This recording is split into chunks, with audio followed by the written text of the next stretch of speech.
சென்னை சோழிங்கநல்லூரில் நடைபெற்று வரக்கூடிய தென்சென்னை நாடாளுமன்ற தொகுதி பாஜக செயல் வீரர்கள் கூட்டத்தில் அண்ணாமலை பேசி வருகிறார். காட்சியில் நேரலையில் பார்க்கலாம். சமூக நீதி பத்தி பேசலாம். கடைசி ஆயுதம் சமூக நீதி தூக்கிட்டு வருவாங்க. எல்லாம் முடிஞ்சு போச்சு. சென்னை வெள்ளத்துல மக்கள் கோபமா இருக்கிறாங்க. இன்வெஸ்டர் சமிட்லி பணம் வரல, நினைச்ச மாதிரி எதுவுமே நடக்கல. அப்ப நாங்க சமூக நீதியும் தூக்கிட்டு வருவாங்க. ஐயா, நேற்று ஹொசூர்ல பேசும்பொழுது கூட சொன்னோங்க ஐயா, திராவிட முன்னேற்ற கழகம் கட்சி ஆரம்பித்த நாள் ஐயா விபி துரைசாமி அவங்க இருக்கிறார். செப்டம்பர் 16, 1949 திராவிட முன்னேற்ற கழகம் கட்சி ஆரம்பிக்கப்பட்ட நாள் 16/9/1949. அந்த கட்சி அப்ப பாத்தீங்கன்னா ப்ரோக்ரசிவ் திராவிடியன் ப்ரோக்ரசிவ் ஃபெடரேஷன் அப்படிங்கிற அமைப்பா இருக்கு.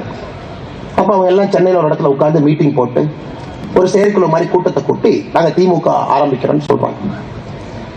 அவர்கள் சொன்ன கருத்துக்கள், அந்த கூட்டத்தினுடைய தலைவரும் அதற்கு முன் பேசிய அண்ணாதுரை அவர்கள் பேசிய கருத்து பாத்தீங்கன்னா, பெரியார் அவர்கள் சர்வதிகாரியாக மாறிவிட்டார், திருமணத்திற்கு பிறகு முழு சர்வதிகாரியாக மாறிவிட்டார், அவரிடத்துல எங்களுக்கு எந்த நியாயம் கிடைக்கும் எங்களுக்கு தெரியல, அதனால தனி கட்சி தேவைப்படுகிறது, அதற்காக டிராவிடியன் ப்ரோக்ரசிவ் ஃபெடரேஷன் அப்புறம் திராவிட முன்னேற்ற கழகம் தேவைப்படுகிறதுன்னு 16/8/1949 ஆரம்பிக்கிறார். பெரியாரை முழுவதுமாக வேண்டாம் என்று சொல்லி வந்தவர்கள், பெரியாரை சர்வதிகாரி என்று சொன்னவர்கள், இன்னைக்கு நம்முடைய பாரத பிரதமர் நரேந்திர மோடி அவரை சர்வதிகாரி பாருங்க, என்ன டிராமான்னு பாருங்க, காமெடி பாருங்க.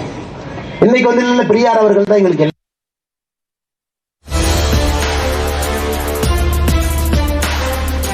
பாஜக செயல் வீரர்கள் கூட்டத்தில் தற்போது அண்ணாமலை அவர்கள் பேசிய நேரலையில் பார்த்தோம்.